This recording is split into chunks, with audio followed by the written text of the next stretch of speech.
akan masuk firman Tuhan. Tahun 2025 adalah the year of fruitful and multiply. Fruitful and multiply. Sejak Desember 2024, Tuhan sudah memberikan satu pesan kepada gereja ini. Tahun 2025, ingat perkatakan ini terus berbuah dan bermultiplikasi. Mari kita baca sama-sama dari Kejadian 1 ayat 28, 1, 2, 3. Allah memberkati mereka, lalu Allah berfirman kepada mereka, beranak cuculah dan bertambah banyak, penuhilah bumi dan taklukkanlah itu. Berkuasalah atas ikan-ikan di laut dan burung-burung di udara dan atas segala binatang yang merayap di bumi. Be fruitful dan multiply, beranak cuculah dan bertambah banyak. Kata fruitful dan multiply ini pertama disampaikan kepada Adam, manusia pertama. Lalu yang kedua, pada waktu Nuh, pada waktu Tuhan menyapu bersih seluruh dunia dengan banjir air bah. Lalu Nuh kembali di hadapan Tuhan mempersembahkan korban. Tuhan kembali berkata kepada Nuh, be fruitful and multiply. Pada waktu Abraham tidak punya anak, janji Tuhan diberikan kepada Abraham, dikatakan be fruitful and multiply. Berkali-kali Tuhan menyampaikan ini dan kali ini disampaikan kepada sebuah gereja di Cijantung, Jakarta Timur buat saudara yang datang pagi hari ini. Be fruitful and multiply. Saya bilang, waduh Tuhan, berarti kita harus siap-siap gereja ini 2 kali lipat lebih besar. Saya tanya Tuhan, bagaimana caranya 2 kali lipat? Orang 3 kali sudah penuh, nanti ibadah keempat, ibadah kelima, ibadah keenam, tambah gedung lagi. Parkiran sudah ditambah, sekarang di belakang Tuhan bilang terus buka untuk pekebaran Injil. Katakan amin. Nah saudara, penting buat kita untuk fruitful dan multiply, buat segala bidang kehidupan kita. Mari kita baca Yohanes 15 ayat 8. 1, 2, 3. Dalam hal inilah Bapakku dipermuliakan. Sebentar pelan-pelan. Dalam hal inilah Bapakku dipermuliakan. Tuhan itu dimuliakan, yaitu, mari sama-sama, yaitu jika kamu berbuah banyak. Dan dengan demikian kamu adalah murid-muridku. Jadi Tuhan itu dimuliakan kalau kita hidup itu berbuah banyak. Katakan amin. Jadi Tuhan suka kalau anak-anaknya itu berbuah. Berbuah dalam kehidupan, berbuah dalam karya. 2025 ini saudara berbuah dalam segala sisi kehidupan. Nah mari kita lanjutkan lagi. Ada 3 jenis buah yang mau kita bawa pulang hari ini. Ada 3 jenis buah yang selalu di firman Tuhan dikatakan dan kita jangan lupa ini. 3 jenis buah, yang pertama adalah inner fruits, buah di dalam. Galatia 5 ayat 22, mari kita baca sama-sama, 1, 2, 3. Tetapi buah roh ialah kasih, sukacita, damai sejahtera, kesabaran, kemurahan, kebaikan, kesetiaan, kelemah lembutan, penguasaan diri. Yang pertama adalah buah di dalam diri kita.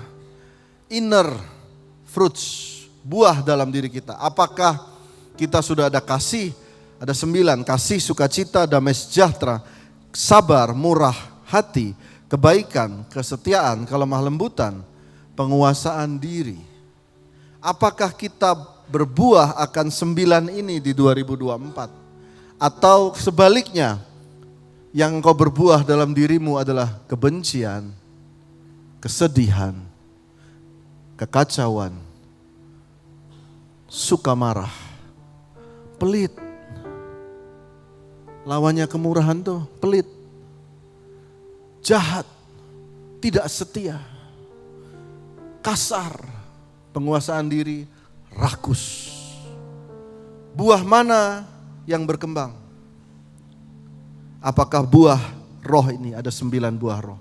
Dan saya kasih kesempatan saudara 5 detik untuk saudara betul-betul renungkan firman Tuhan. Apakah 9 ini sudah berbuah? Silakan.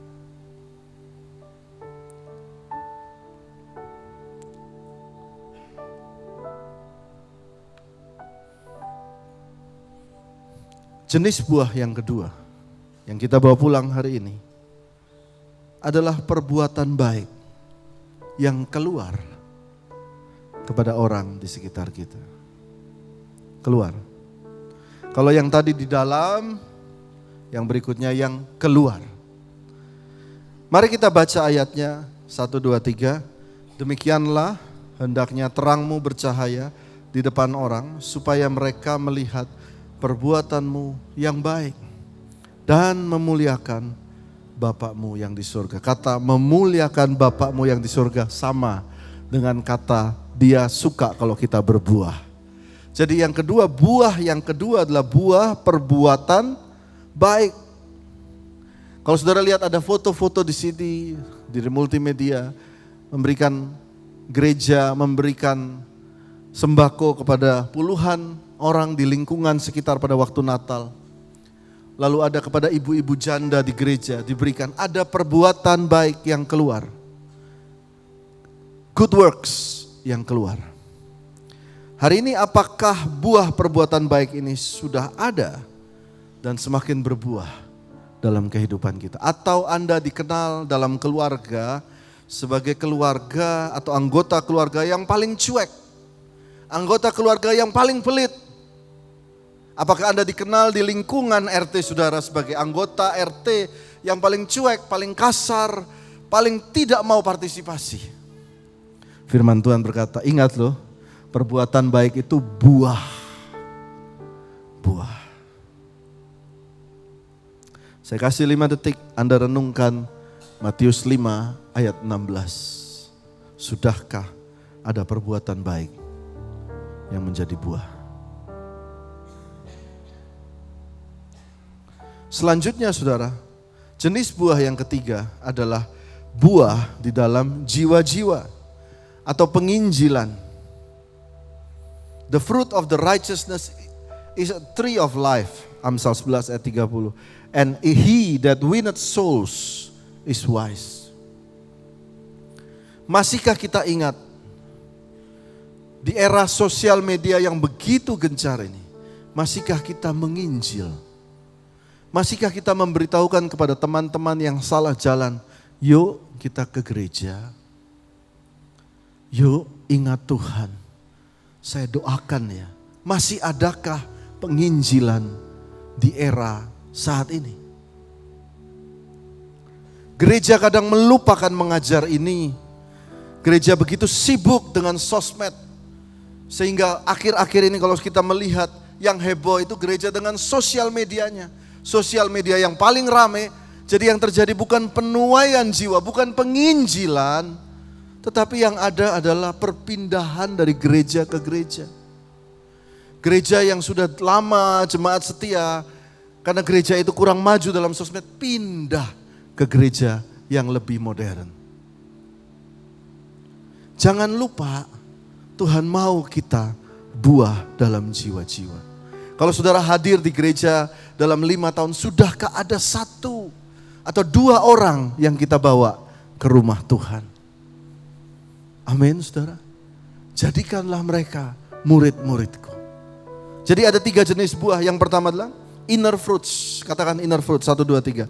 Inner fruits. Yang kedua saudara bawa pulang, perbuatan baik. Yang ketiga, buah dalam jiwa-jiwa. Saya percaya saudara minggu depan bawa jiwa 1. Bawa jiwa 1. Tahun ini, bulan ini ada target. Saya mau bawa jiwa buat Tuhan Yesus. Jangan saudara bilang, ada konser Rose sama Bruno Mars. Apa teh. Nonton semua. Tapi kalau ke gereja malu.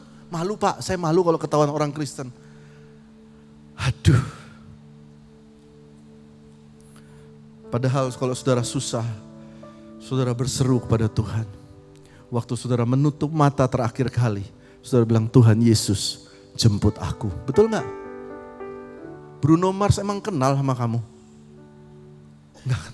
Mari kita bawa jiwa dalam penginjilan. Nah, selanjutnya bagian kedua ini bagian terakhir, sudah bagian terakhir. Lalu kita akan ada perjamuan kudus, lalu gereja akan membagikan ayat Setiap tahun gereja punya tradisi membagikan ayat lalu kita akan berdoa bersama. Lalu ada countdown.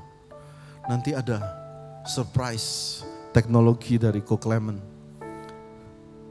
Ada 4 jenis kekristenan. Mari kita baca ayat ini dari Yohanes 15 ayat 1, 2, dan 8. Akulah pokok anggur yang, kita sama-sama ya, 1, 2, 3. Akulah pokok anggur yang benar dan Bapakkulah pengusahanya. Setiap ranting padaku yang tidak berbuah dipotongnya. Dan setiap ranting yang berbuah dibersihkannya supaya ia lebih banyak berbuah. Nah, dari sini kita belajar bahwa ada 4 jenis orang Kristen. Yang pertama adalah kalau kita lihat di ayat ini ada jenis orang Kristen yang tidak berbuah, 1, atau no fruit. Lalu dipotongnya dan setiap ranting yang berbuah, bear fruit, ada orang Kristen yang berbuah, 1 buah. Dibersihkannya sehingga ia lebih banyak berbuah. Bahasa Inggris lebih jelas, more fruits, 3. Yang keempat ada di ayat ke-8. Dalam hal, mari kita baca ayat 8, 1, 2, 3. Dalam hal inilah Bapakku dipermuliakan, yaitu jika kamu berbuah banyak dan dengan demikian kamu adalah murid-muridku. Yang keempat ini much fruit, ini yang dipuji sama Tuhan. Dia tidak puji 1, 2, dan 3, dia puji yang 4. Yang much fruit, kamu akan memuliakan Bapa dan kamu disebut murid-muridku. Nah, 4 jenis kekristenan, saya persilahkan teman-teman memberikan contoh supaya kita jelas. Teman-teman, kakak-kakak. Ya.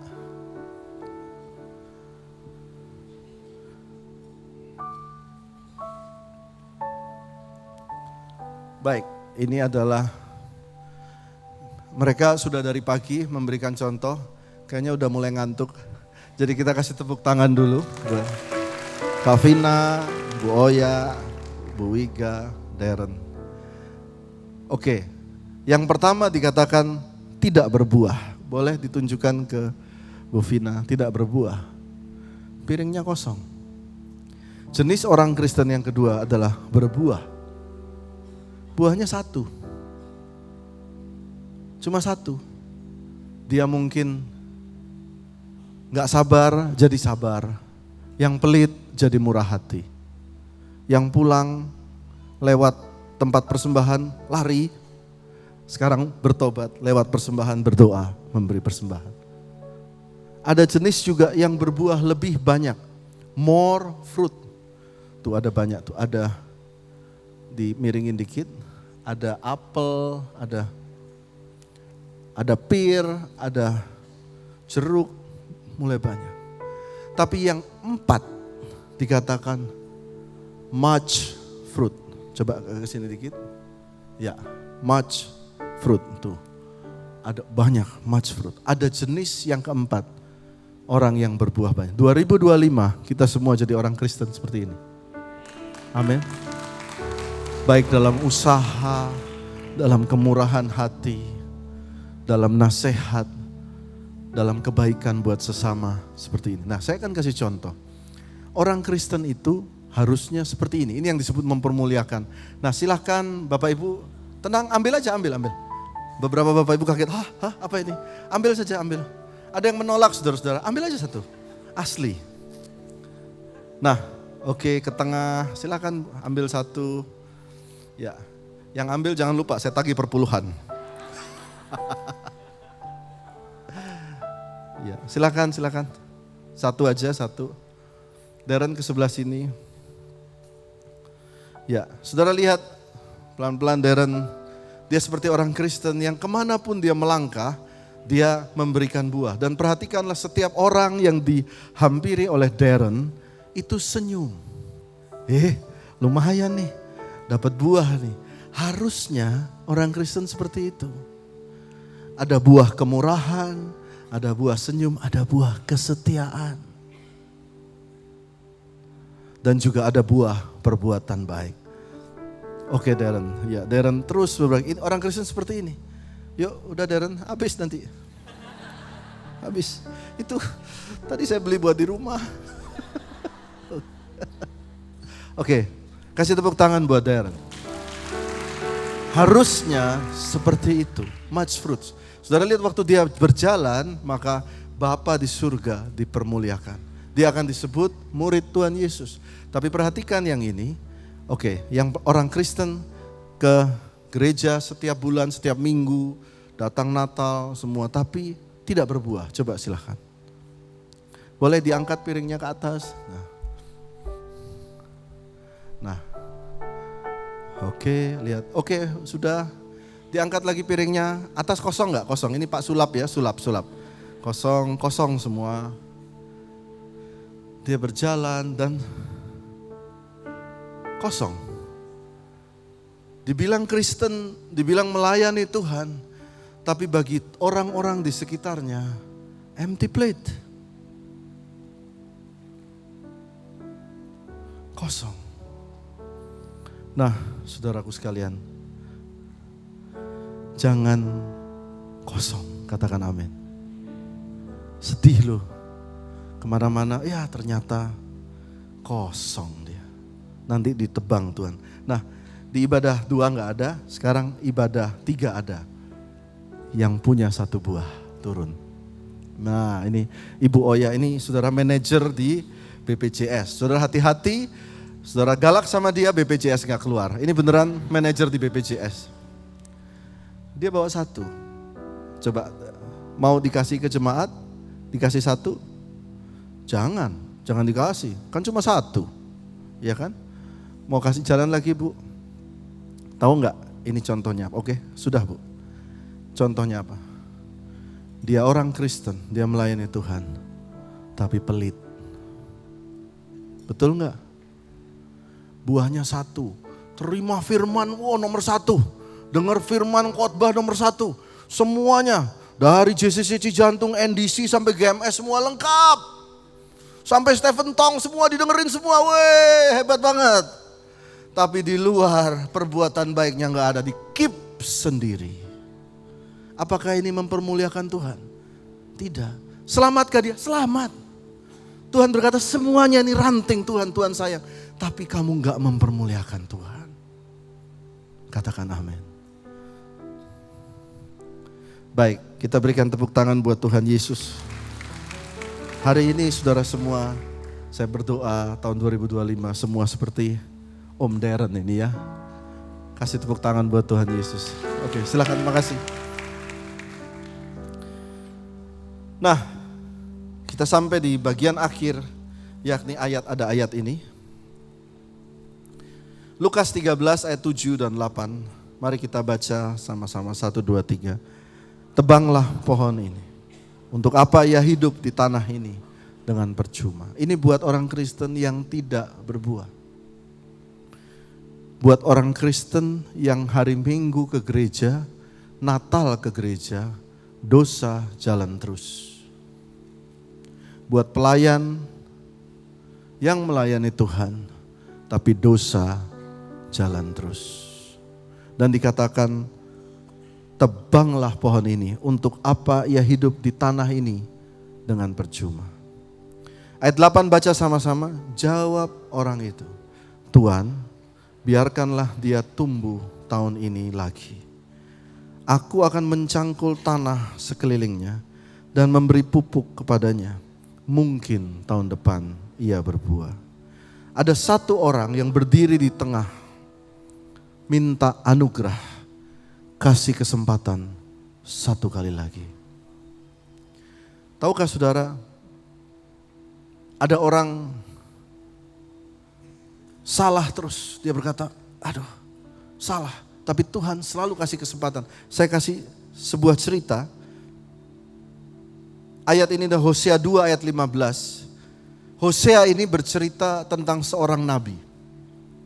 Nabi besar di Israel. Lalu satu waktu nabi besar ini di Israel seperti seorang hakim. Dia duduk dengan raja-raja.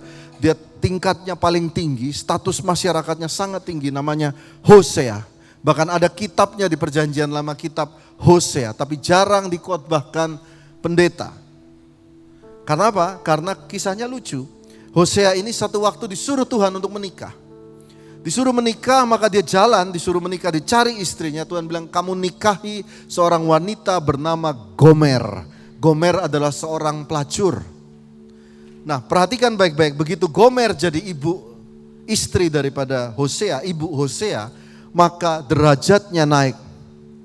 Dia yang dulu pelacur, sekarang dia jadi istri nabi. Dia duduk makan dengan raja-raja, duduk makan dengan bangsawan, diampuni dosanya. Melambangkan kita semua orang Kristen yang diampuni dosa oleh Tuhan. Diangkat derajatnya dari neraka, terima surga. Betul ya? Lalu Gomer ini punya anak dengan Hosea. Dia punya 3 anak. Setelah punya 3 anak, satu hari Gomer keluar dari rumah. Kemana dia? Melacur lagi. Itulah cerita Hosea. Melacur lagi, dan Tuhan memberikan pesan kepada Hosea, nabi ini. Ambil dia kembali. Bawa dia pulang. Jadi Hosea pergi lagi ke rumah pelacuran. Diambilnya Gomer jadi istrinya lagi. Ini menunjukkan bahwa Tuhan itu sayang dengan umat Israel. Sayang dengan kita. Berkali-kali kita salah. Dia ulang lagi menyelamatkan kita. Itu cerita Hosea. Nah, ini ayatnya. Mari kita baca sama-sama. 1, 2, 3. Aku akan memberikan kepadanya kebun anggurnya dari sana dan membuat lembah Akhor menjadi pintu pengharapan. Maka dia akan merelakan diri di sana seperti pada masa mudanya, seperti pada waktu dia berangkat keluar dari tanah Mesir. Ini ucapan Tuhan. Waktu Hosea mau mengambil Gomer, aku akan memberikan kepadanya kebun anggur di sana. Aku akan membuat lembah Akhor menjadi pintu pengharapan. Aku akan membuat kebun anggur bagi umatku Israel. Dan aku akan membuat lembah Akhor menjadi pintu pengharapan. Nah, ayat ini mencuat, saya menarik, apa itu lembah Akhor? Lembah Akhor itu kita tarik mundur sebelum Hosea, beberapa ratus tahun. Lembah Akhor itu di mana satu waktu bangsa Israel dengan Yosua mau merebut Jericho. Yosua itu dikatakan Tuhan, hancurkan semua barang-barang berharga daripada Jericho, bakar semua. Waktu mereka masuk Jericho, semua dibakar, tapi ada satu orang yang mencuri, namanya Achan. Achan ini mencuri barang-barang emas, dia mencuri barang-barang berharga, dia taruh dalam kemahnya. Akibatnya, besok paginya waktu Yosua mau perang, Israel kalah. Lalu Yosua tanya, kita salah apa Tuhan? Kita salah apa? Kita mau perang, ini musuhnya gampang kok kita kalah. Dan Tuhan berkata, ada yang mencuri. Ada yang mencuri. Lalu diketahuan namanya Achan. Achan dibawa, diadili, lalu dikatakan dibakar. Achan dibakar bersama dengan barang-barang curiannya. Dan lembah itu dinamakan lembah Akhor. Lembah pengkhianatan, lembah kesalahan. Tapi aneh sekali. Beberapa ratus tahun kemudian waktu Tuhan memakai Hosea dan cerita Gomer ini, muncul kata lembah Akhor sekali lagi. Mari kita baca ayatnya. Aku akan memberikan kepadanya kebun anggur dari sana dan membuat lembah Akhor menjadi pintu pengharapan. Jadi buat saudara yang merasa 2024 ini kena ke saya salah terus. Kenapa ini ke saya terus, saya salah. Lembah yang dikatakan sudah menjadi abu, lembah yang dibakar habis, terbakar habis, tidak ada kemungkinan naik lagi. Dikatakan lembah itu tahun 2025 menjadi pintu pengharapan.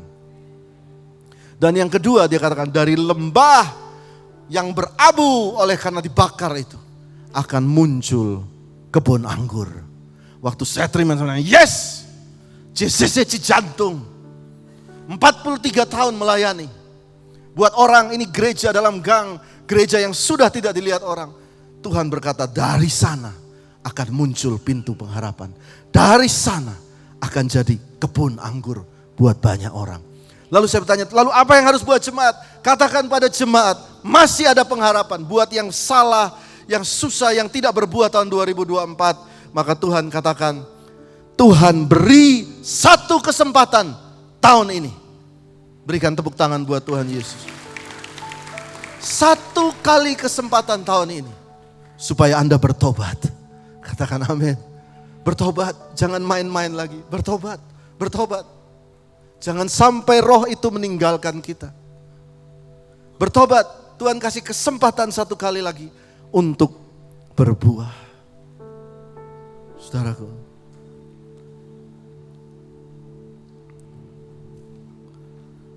banyak hamba Tuhan hari-hari ini berdoa, Tuhan berikan revival satu kali lagi buat Indonesia.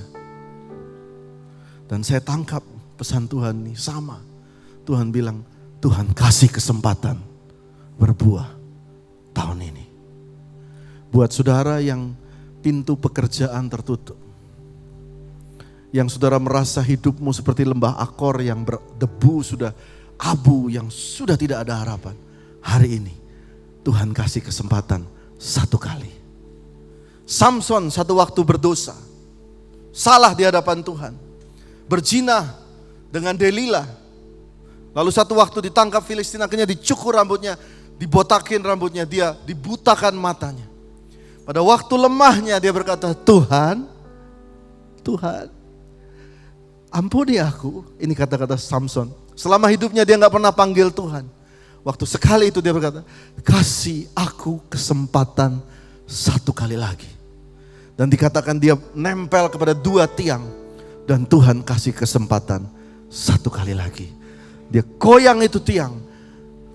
Semua rubuh, mati semua orang Filistin. Perhatikan ayatnya. Dan yang dibunuh oleh Samson pada waktu itu lebih banyak daripada yang dibunuhnya pada waktu dia hidup.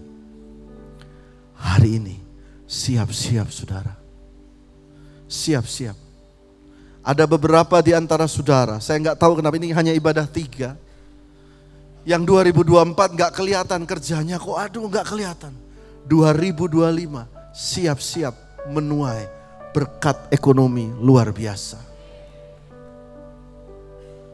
Tuhan kasih kesempatan satu kali lagi. Kita selesai sampai sini saudara. 2025. Mari katakan bersama saya, I am fruitful and multiply. Yang kedua, 2025, sama-sama 2025. Taruh tangan di dada. Setiap lembah Akor menjadi kebun anggur. Berikan tepuk tangan buat Tuhan Yesus. Saya percaya Tuhan kita adalah Tuhan yang memberi kesempatan kedua. Saya sangat diberkati. Tadi pagi saya menangis di hadapan Tuhan. Tuhan bilang, I give you one more chance. Kesempatan sekali lagi. Kita akan tutup firman ini dengan masuk perjamuan kudus. Kita meteraikan firman ini dengan mengingat kasih Kristus di atas kayu salib. Saudara boleh siapkan perjamuan kudus.